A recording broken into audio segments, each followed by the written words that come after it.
তাদের বিয়ের ব্যবস্থা করেছি, কিন্তু এবারে আমাদের কাছে অত্যন্ত আমরা ভালোই বলবো, কারণ অন্য বছর একজন দুজন করে আমাদের অন্য রাজ্যের মেয়েরা আমাদের এখানে গণবিবাহের জন্য আসে, কিন্তু এবার আমাদের এই গণবিবাহ আসলে 7টা রাজ্য থেকে 19 জন মেয়ে আছেন যারা এই গণবিবাহে এখানে আসছে, তাদের বিয়ে হচ্ছে।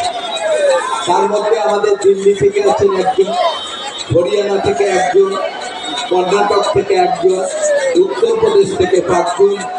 বিহার থেকে 5 জন, ঝাড়খণ্ড থেকে 3 জন, রাজস্থান থেকে 2 জন। তারা এবার আমাদের সেই সব মেয়েরা কালকেই আমাদের এখানে এসে পৌঁছেছেন, তাদেরও এবার আমরা এখানে গণবিবাহের ব্যবস্থা করেছি। সব থেকে বড় ব্যাপার হচ্ছে আমাদের রাজ্যের মাননীয় মুখ্যমন্ত্রীর অনুপ্রেরণায় আমরা এই গণবিবাহ